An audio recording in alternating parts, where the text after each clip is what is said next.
Welcome to Season 4 of Invent's podcasts, which we are calling Innovation Deciphered. We're extremely excited about this new season. We hope you are ready to embark on this new journey with us. From now on, you can expect a new episode every fortnight, which will dive into everything surrounding innovation and really talk about what it means to innovate in your company. Innovation has always been part of the DNA at Invent. We've helped many uncover and identify their advancements. But since achieving the Innovation Management Kite Mark and truly diving into our own internal innovation journey, we have recognised an opportunity to help individuals and companies understand the true meaning behind successful innovation and how to prevent good ideas from slipping through the cracks. Ultimately, we want to help you decipher the immense value of successful innovation. So without further ado, this is episode 1 of the Innovation Deciphered.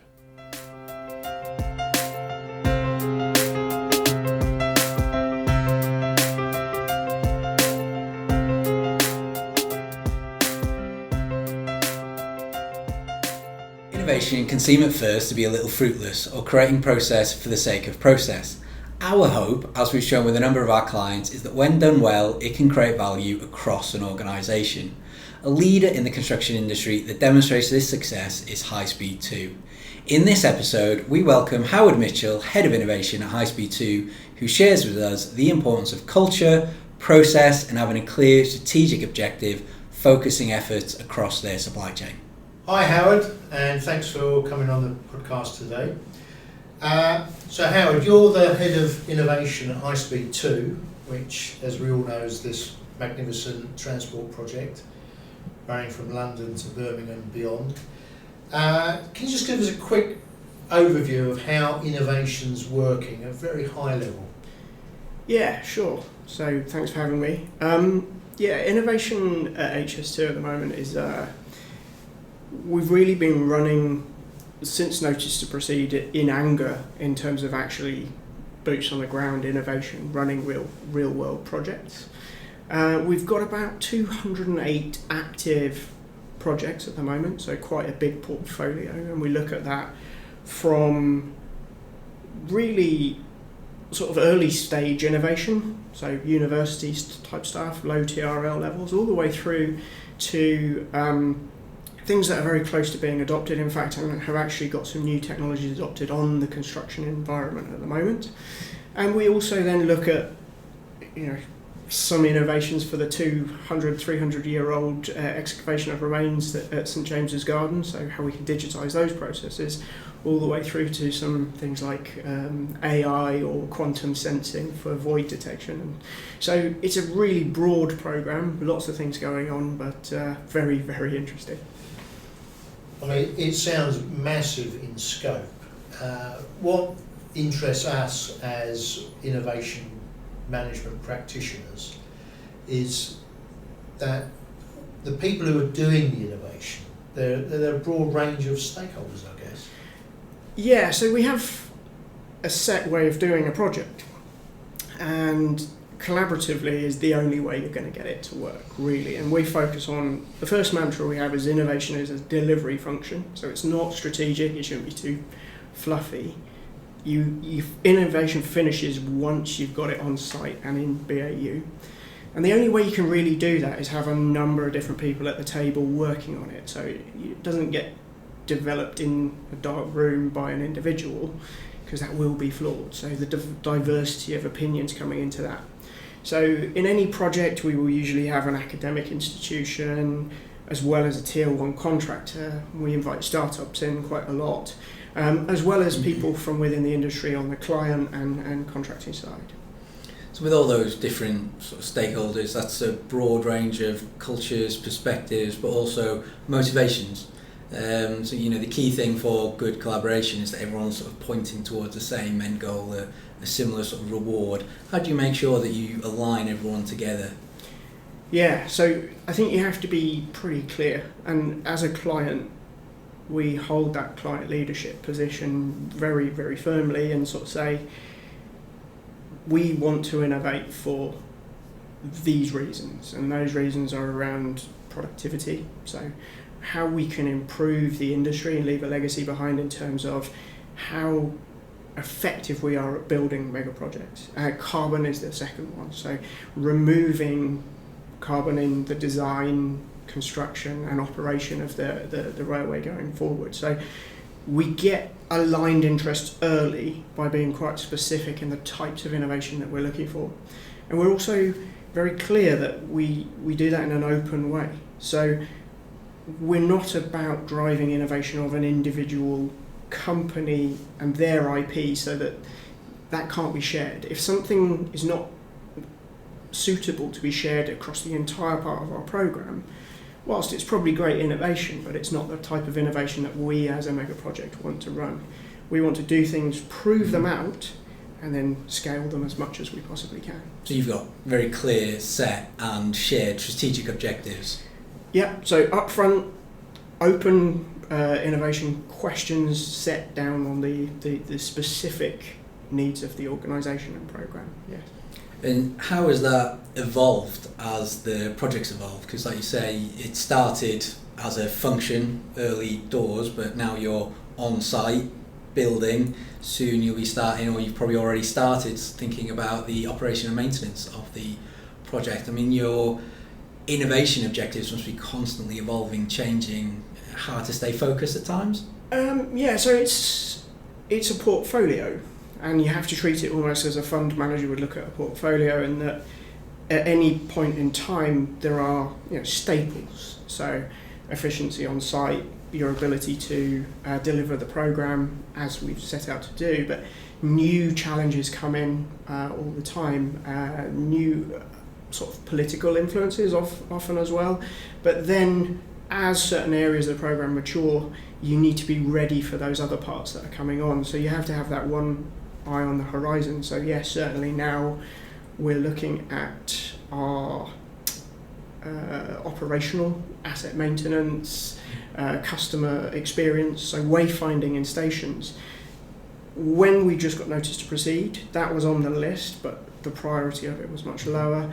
But we've, in the last 12 months, started doing active projects to try and understand these things more. So it's about understanding the evolution of the programme as well as those external influences on the products that you choose to sit in that portfolio. You don't always get it right, but on the whole your portfolio needs to be meeting the needs of the programme. So I'm really interested about this massive portfolio. Yeah. How does a project get into the portfolio? Does somebody obviously has to sponsor it, I guess, and come up with the idea? How do you get the ideation going? So ideas, we've got lots of ideas, and ideas are a very sort of numerate currency that everyone has one, and it's no value until you've landed it. How that works, we run quite often active challenges where we will go and speak not just to our contractors, but we have an open innovation platform where people can submit things, but we also run specific challenges. So we may say we would like to digitise the logistics process or something like that, and people come up with new ideas and ways to help. Initially, we can filter and understand those, so that's something that we do as a team with help from subject matter experts in the business. Once that's got through a cursory test of have we done it before, does this hold value, we then put it into a more formal gated process, which is akin to BASE or Innovate UK, where you have an initial look at it, see if it's value, but then you have to go away and quantify it. And that's a discipline that people in innovation get wrong sometimes, and that is if you can't quantify it, or at least have a go or a hypothesis of quantifying it, is not ready to be funded. And so what we then start to do is challenge them more in an open process and bring expertise in. That gets to something called an innovation execution plan, which comes with a very detailed business case, sort of trying to quantify what that value is, and then you get a senior level sponsor who either buys it or they don't. Mm-hmm. Once you have that sponsorship, then you're ready to start. And this sponsorship's somebody within High Speed too? Or is he just one of the stakeholders? Generally, it's a member of the HS2, either technical or leadership. So senior leader from within the HS2 organisation, and by sponsorship, that is by name, not necessarily financially. The quantifying is sort of an interesting bit, because I think you're right in terms of people find it hard to do that, but I think part of that is because people don't often know what to quantify, because some of the benefits can be sort of externalities indirectly created by what you're trying to do. So what are you generally trying to quantify, or is it just a straight sort of ROI type model that you have? So it's not, there's a few different parameters that we quantify in that. One is a discounted cash flow model, which understands the necessary hurdle of investment before you can start to recognise value.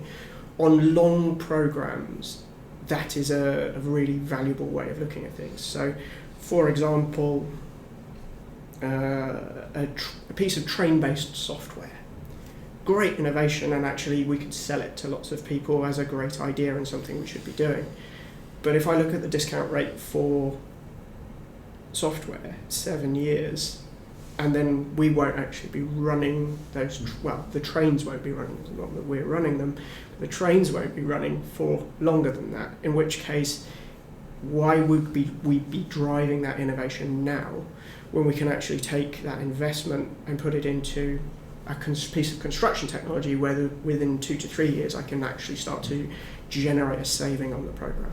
So that's the financial element.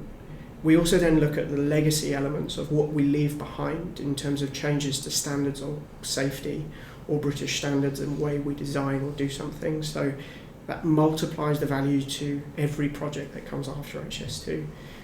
Or where we've changed the safety standard by using a new technology to really keep people safe. So those elements we need to bake in and capture and then share them out through things like the I3P network or Transport Research and Innovation Board.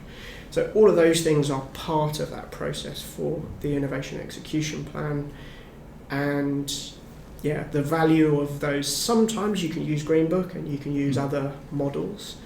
And then sometimes you just really have to have a hypothesis and go, I think it will, we could get an extra 30 people employed if this is successful. So. Yeah, but it all ties in to your objectives, your strategy, your overarching, and that's something that I think we've experienced ourselves and with a number of our clients that we help, is helping them understand that you need clarity in what you're trying to achieve. Yes. Whether that is hypothetical or more structured and hard facts of I need to save this. Yeah. Without that, it ends up you're just playing a little bit rather than innovating if you're not careful. Which I think is quite reductive for innovation as a broader concept, because you lose the support of your chief engineer or people because they think it's a nice idea, how does it affect me? And if at that senior level I mentioned they're not bought into it, don't start. Yeah. I mean, Google Glass is a great example of a good idea that had no reason within Google and no support. So after spending an awful lot of money, it died.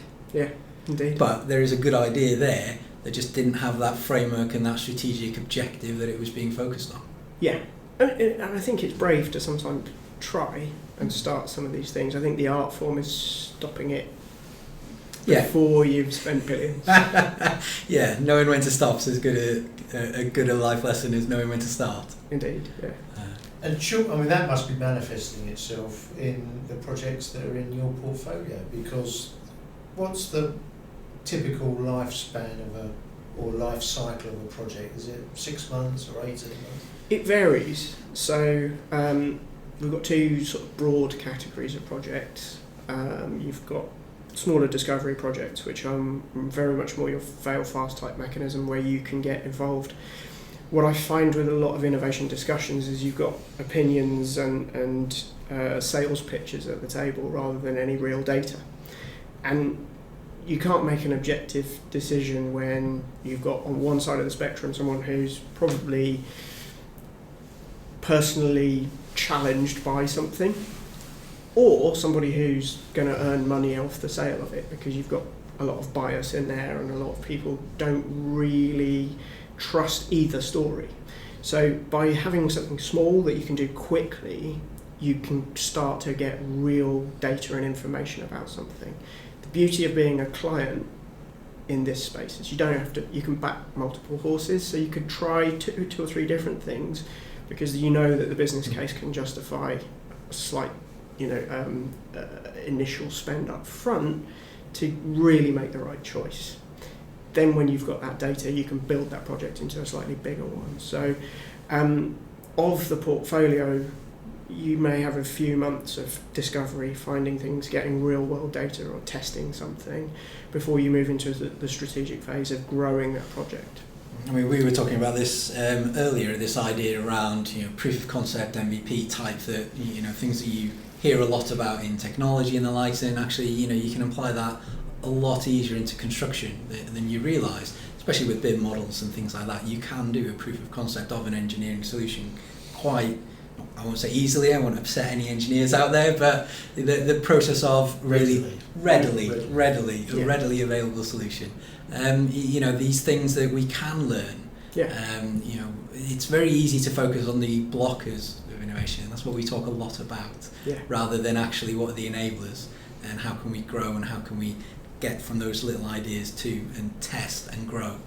Yeah, and we often have another thing that we constantly talk about, and people say, well, how do we become an innovative organisation? The answer is you do innovation. In many organisations, you've got more people administering or talking about innovation than you have doing it. And so therefore, as long as that dialogue continues, you're just observing the problem. You're never actually hands-on solving it. So you need a degree of bravery to go, now we start, we're going to do. And that that at the end of that first 3 months of discovery, you've got more information, you've got something that's real, not an opinion. And then if it's not good, being also brave enough to go, sorry, we're going to kill it. And is your portfolio of 208 projects, is that growing? Has it reached a peak, or is it on the way down? So it grows because the scope of the program's continually growing, but some of those projects we are bundling together. So within that we may have 12 projects around concrete or reinforcing steel. Actually what will happen is that just becomes a macro project looking at reinforcing concrete, and that has subcomponents. So it's hard to put an exact quantum, but it changes over time, as you can imagine. We're constantly looking for new ideas to solve challenges within the program. We're just starting to look a lot around process and digitalization, data transfer, communication. But then some of the more technical elements of the construction environment are less important than they were 18 months ago. So it changes. It's ever evolving.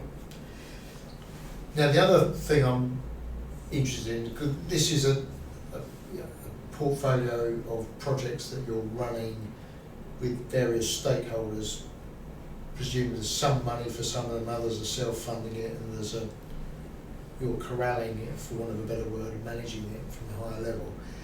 But I've also seen that ISB2 set up a VC organisation. So we're in the process of evaluating.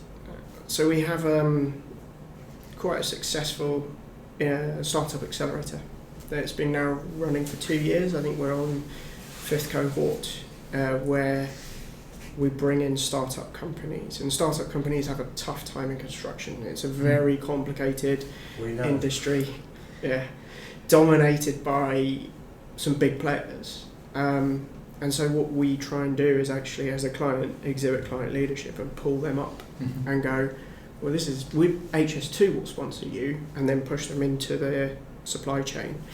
And that way you get greater traction. What we've started to notice is it's also quite difficult for them to get funded. So the concept that we're working with government at the moment on is trying to understand the feasibility of us actually taking a more proactive relationship, not dissimilar to something like High Tech Wonder Fund or DARPA is a massive US example where you actually align the interests of the public and private sector in self-funding innovation via startup companies. So that's a really exciting concept, something we're investigating at the moment. I think I was involved in that first cohort. I think I gave a talk on structure of the industry or something to a few interesting businesses, I seem to remember. It was during lockdown, wasn't it? Yeah. And so one of the companies from that cohort that you would have spoken to is a team called Sensat.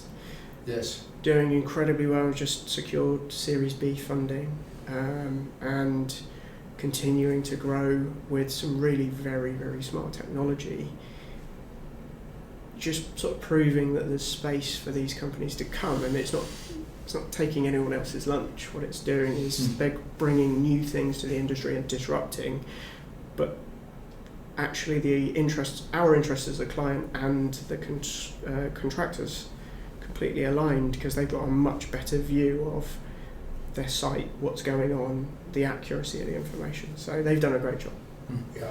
I mean, that is a very exciting idea, because like you say, securing funding is generally one of the hardest things for startups, but then when you add in the I hate to use the term dislike, but construction isn't exactly an attractive industry for that external funding either, is it? So if you can help not only secure better and more funding, but also change hopefully the more general perception of construction, and then increase the ability to attract more funding, then that's a win for everyone.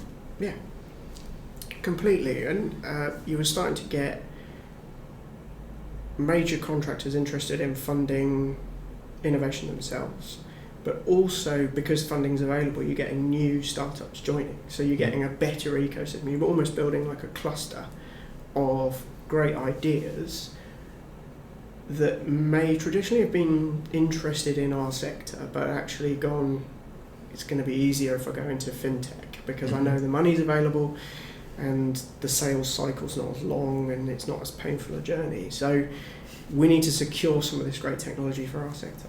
Why do you think that was you're completely correct, but why do you think it is such a painful journey? I think it's because of the complexity of the environments we build. So if you look within HS2, we have a client, but then you have joint ventures, and the joint ventures are a mix of 3 major contractors, and then you may have 4 or 5 layers of supply chain all on those sites as well, and so you have a very complicated contractual environment. And then you combine that with, we also have a physical job to do, and that you can't upload a viaduct into the cloud, you have to build it. And so there is still a need for the big machinery, there's still a need for lots of things to happen that are not as sort of open to digitization, because they're critical path, they've been happening for a long time, and it's about slowly but surely moving those two worlds together. But if you look at banking and software, you can build a fully digital bank, but you can't build a fully digital railway. You still have to have the physical elements there, and someone still has to have a piling rig and a cement truck.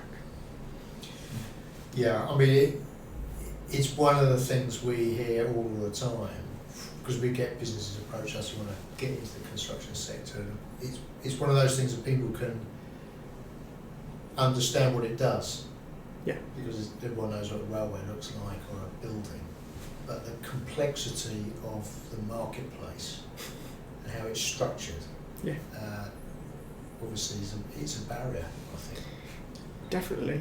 I completely agree. We coach the startups that come in, and they have an hour just learning on how to bid for a project and what their role in that could be. And it's really, they come out of it and their minds are blown a little bit, because they're like, I had no idea how complicated it was. And it may also be 12 to 18 months before they find out if that bid's been successful. which is quite difficult. One of the aspects of dealing with construction, if you're a supplier, is that you have not got control of their sales process, compared with if you're doing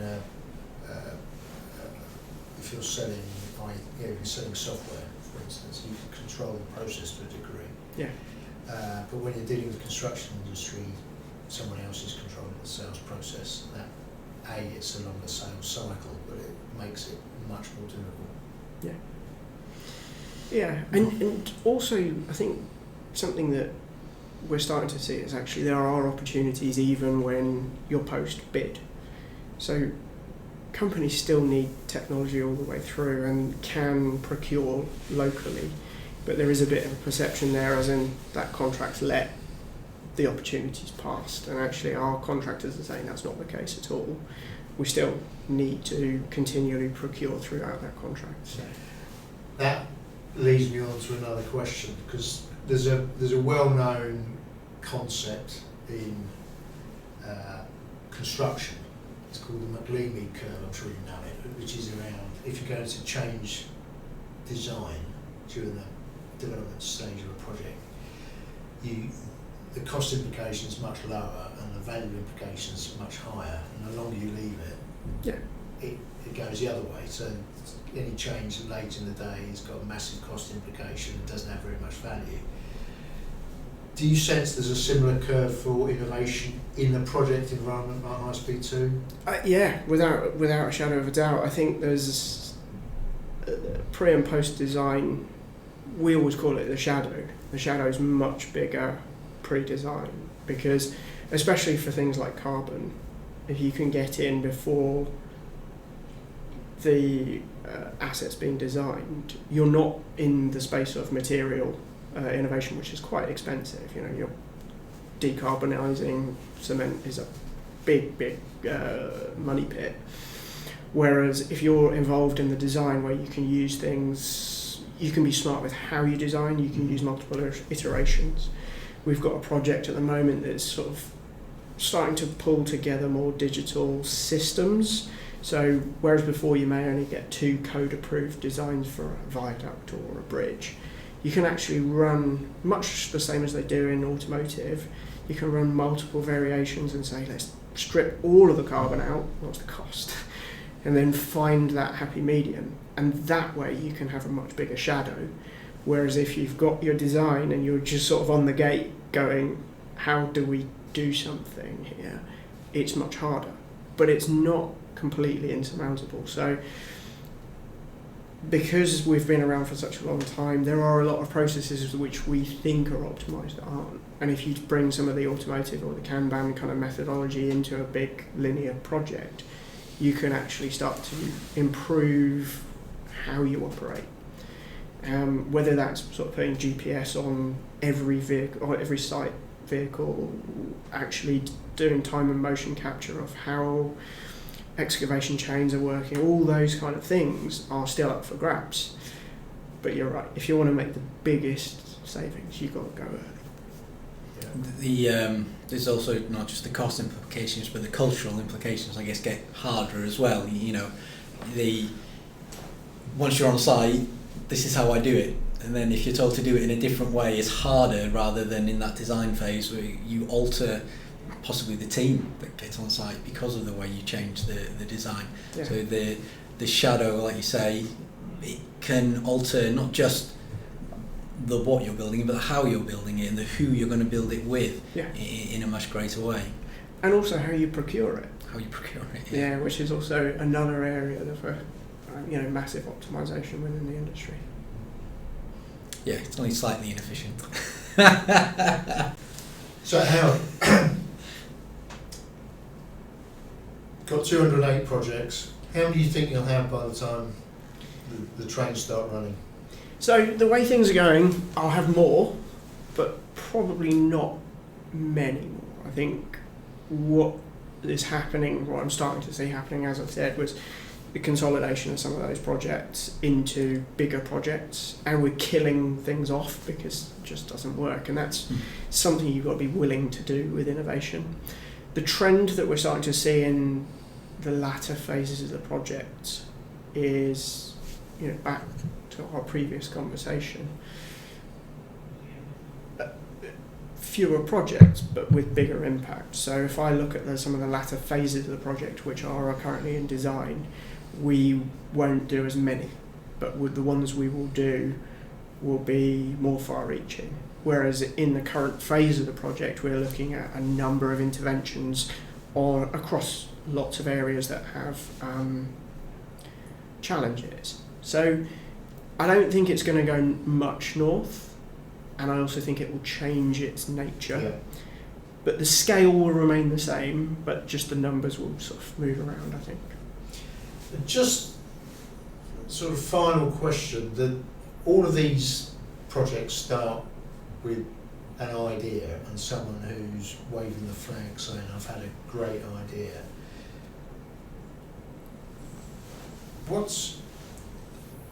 Is it the culture of High Speed 2 that has enabled those ideas to move towards fruition? Or is it process? Or is it a bit of each? It has to be both. I see it a lot that any number of consultants will sell you a brilliant, foolproof innovation process that duly fails.